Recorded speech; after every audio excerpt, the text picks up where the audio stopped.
One day after an intense performance, he was getting off stage when he missed a step and would have landed hard on the floor if I didn't catch him just in time. Gee, thanks for saving my butt. I can't risk a fracture right now. By the way, Nora, right? Yes. Chris smiled, and my heart literally jumped with joy. Chris knows my name. He called me Nora. I'll look for you in city lights and passing cars, in the fall leaves and shooting stars. I'll look for you, I'll wait for you.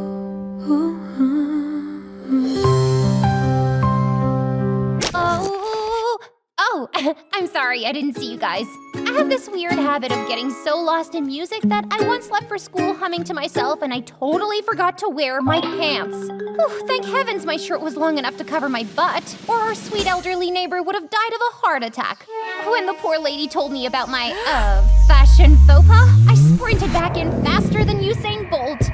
Okay, who am I kidding? I can run about as fast as a sloth, thanks to all this awesomeness surrounding me.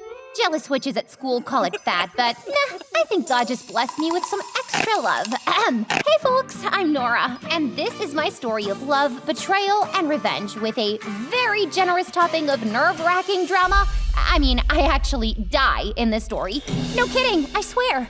Anyway, so let's start from the beginning. I was raised by a single dad who worked as a carpenter. Ever since I can remember, I've seen Dad singing to himself while chopping and sawing wood in his workshop. That's where I developed a passion for singing too. By the time I was 4, I was participating in tons of competitions and winning trophies after trophies. The judges couldn't stop praising my voice and my cuteness.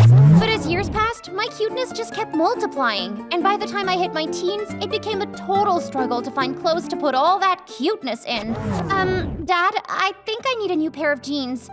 But didn't you get a new one last month? Yup, and I promise it still fits, but, Let me guess, the zipper won't go up? I nodded and Dad burst out laughing as he gave me his credit card. Buy a size bigger this time, because you're only gonna get cuter.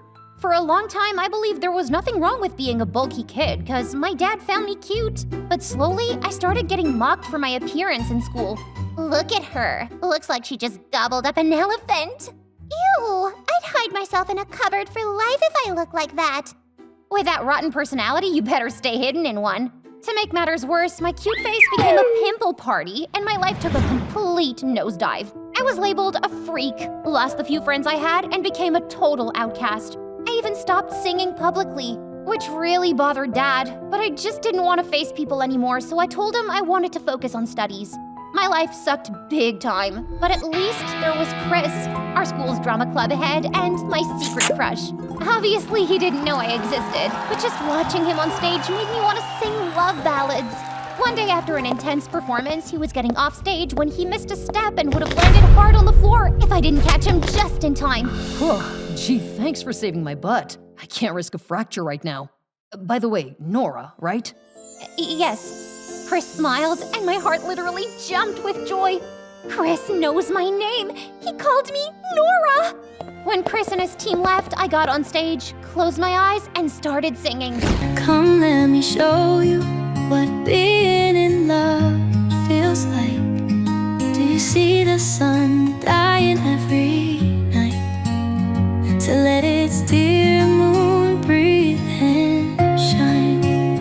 Suddenly, I heard the door click and opened my eyes in panic, but there was no one. A few hours later at lunchtime, I was looking for a secluded corner in the cafeteria when Chris walked in and he waved at me.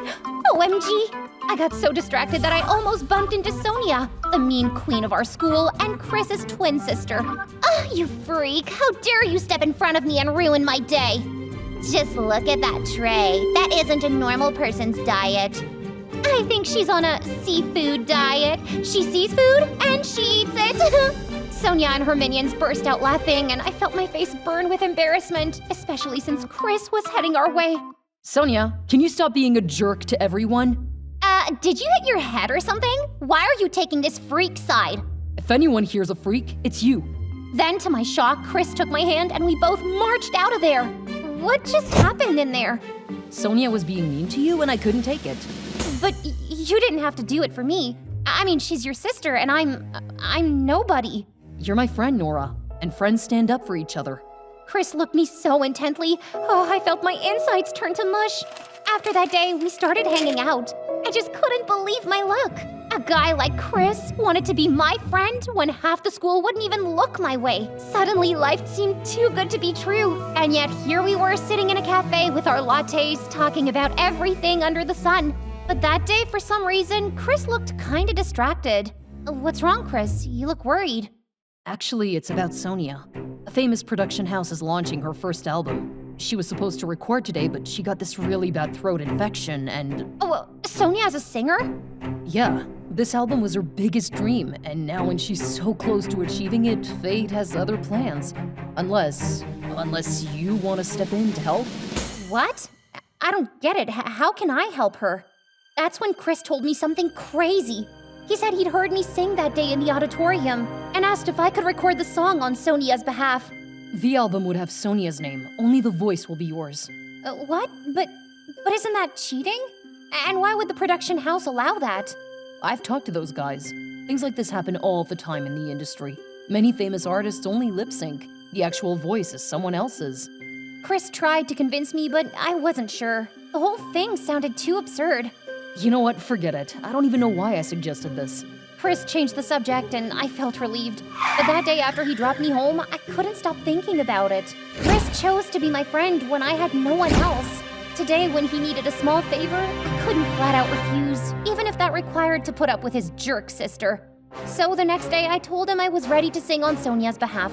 Within the next few hours, we recorded a few songs, and when the album came out a month later, it turned out to be a huge hit. Sonia became an overnight star. It was bittersweet to see her pose with her fans, give autographs, and soak in the limelight. Nora, this could be you. But sadly, no one wants to see an overweight, pimply pop star. Then one day, I was walking down the hallway when Sonia came to me with the fakest sweet smile. Nora, I owe my success to you. Thank you so much for everything. No problem. That's the least I could do for Chris. Actually, I'm here to talk about him. Chris wants to get into this prestigious drama school, but it's like super expensive. But if I do a live concert, my production company pays me $50,000, which is more than enough for his college. But I need you to lip sync for me. Oh, whoa, this was a one-off thing, Sonia. I cannot be your voice forever. But Sonia kept begging me to reconsider, and finally, I gave in. It was for Chris, after all. So on the concert day, I was behind the stage with my mic, all set to sing for Sonia while she lip-synced and performed like a rock star on stage. And as soon as I started singing, the crowd went wild. There was a time, a golden thread. You were the only voice in my head. You said you loved me. You said you cared. In front of your eyes, my soul I bared.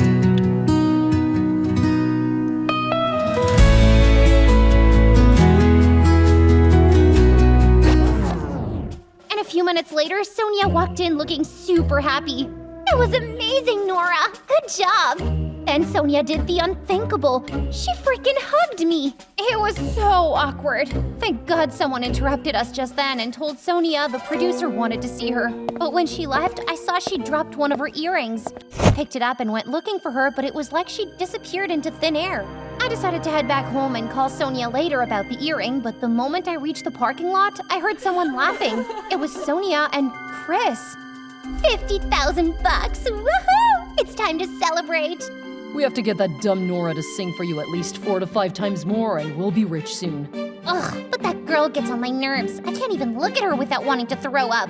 Huh, do you think it's easy for me to be friends with her? I sanitize my hands every time they touch her. Chris kept talking, but I could hear no more because my blood was boiling. Chris, how dare you? Nora, I was just telling Sonia to be nice to you. Stop lying, you moron! I can't believe I trusted a snake like you.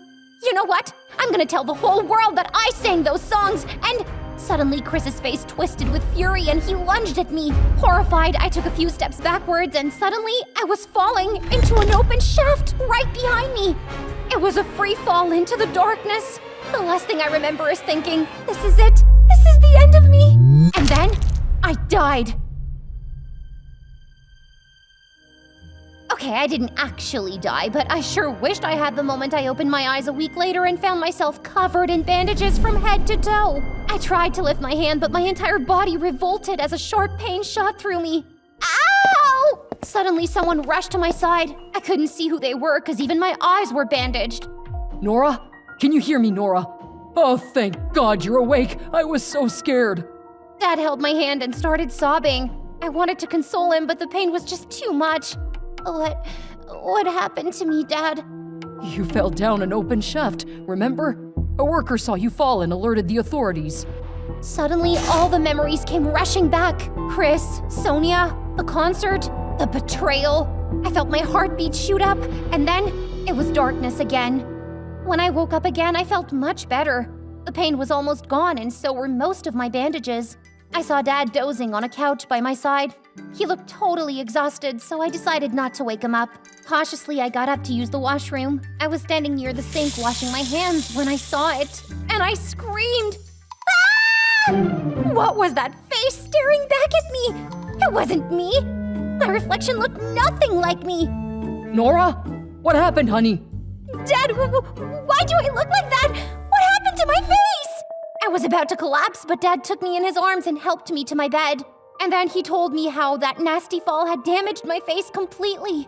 The doctor said plastic surgery was the only way to reconstruct your face. And your bones are still very weak, so you have to lose some weight to heal completely. I felt the blood drain from my face. Plastic surgery? The words echoed in my mind, and I got the worst shock of my life. My face, my identity had been altered beyond recognition.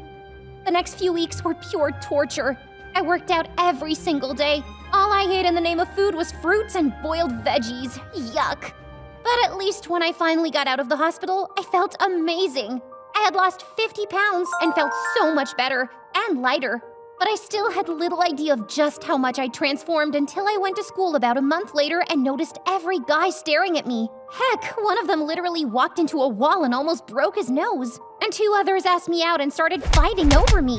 Gosh, what was that? Obviously, no one recognized me, so I told everyone I was an exchange student from France. I even gave myself a new name, Phoenix. Suddenly, my life did a total backflip. All the guys were bending over backwards to catch a glimpse of me. All the girls wanted to be my friend. It felt surreal. Then one day I was going to the library when suddenly Chris blocked my way. One look at him and I felt my blood boil. But I calmed myself down and gave him the sweetest smile. I hope you know CPR Phoenix, because you just took my breath away. What a cheesy pickup line. I walked past that moron, but he followed me. I wasn't lying, though. By the way, I'm Chris, drama club head and the dream guy of every girl around here. Slight correction. Every girl except one. Me. Ooh, playing hard to get, huh? I like a good challenge. The next few days, Chris kept pursuing me relentlessly. He showered me with expensive gifts, left cute notes in my locker, and even got me a little puppy. The more I tried to avoid him, the more determined he got. So I decided, why not give him a taste of his own medicine? Instead of pushing him away, I played along and went out with him. On our first date, we went to see a movie. Chris booked the entire theater for us. Everything was going smoothly, and then suddenly the movie stopped playing, and the whole theater plunged into darkness. What's happening? I think the power went out. Let me check. Chris got up, but just then, the song I'd sung for Sonia started playing. There was a time, a golden thread. You were the only voice in my head. You said you loved me. You said you cared. In front of your eyes, my soul I bared. Chris held my hand and somehow we managed to bolt out of there. When we finally got into his car, Chris looked visibly shaken. What the heck just happened? I don't know. Probably a faulty speaker system. After that night, things started getting weirder. Like this one time, Chris told me he had bagged the lead role in a popular play. A big Hollywood director will be there too. If I get this right, my life is sorted. That night, Chris took me to a fancy restaurant to celebrate. We were halfway through our meal when I accidentally knocked off a glass of juice and it spilled all over Chris's clothes. Oh, I'm so sorry. Don't sweat it. I'll just go get cleaned up. Chris went to the washroom, but when he returned a few minutes later, he looked terrified. Phoenix, we need to leave, now. But we've not even finished the food yet. But Chris literally ran out and I had to follow him, but I was super pissed. What's the matter with you? Why bother taking me out if you have to act so weird? You don't get it. That girl, she's after me. I saw her pictures in the washroom. What girl? Are you seeing someone else? No, it's Nora. The name left me stunned, but I tried to play it cool. Nora? Isn't she the girl you were dating before me? Dating? Do you even know what she looked like? Well, I heard she was a little overweight.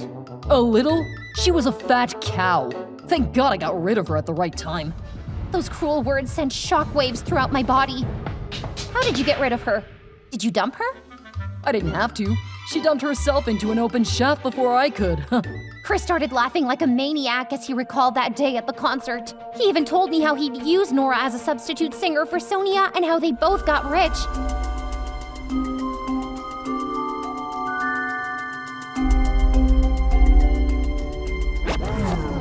Wow, so that means Sonia's songs were actually sung by Nora?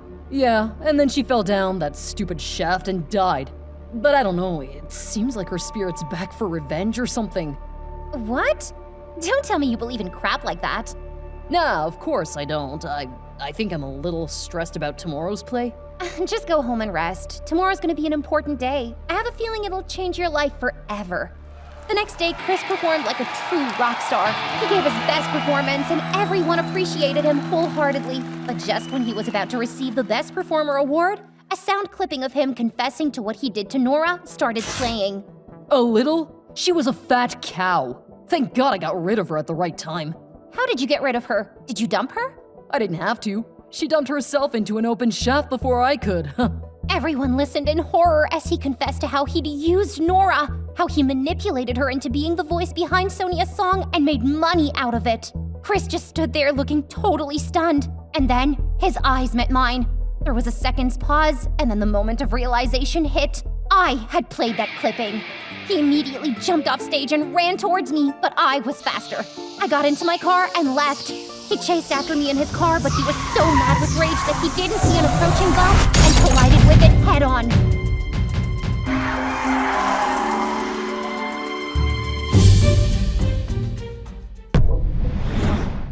Phoenix? Why? Why did you do it? I placed the bouquet by his side, closed my eyes, and started singing.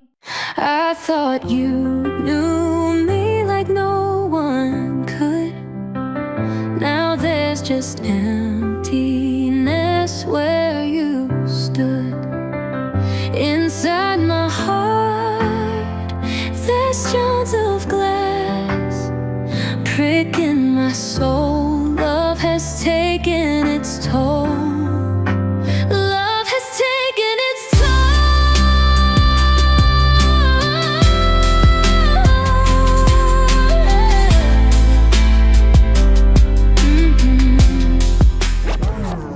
When I opened my eyes, Chris's face was pale as a ghost.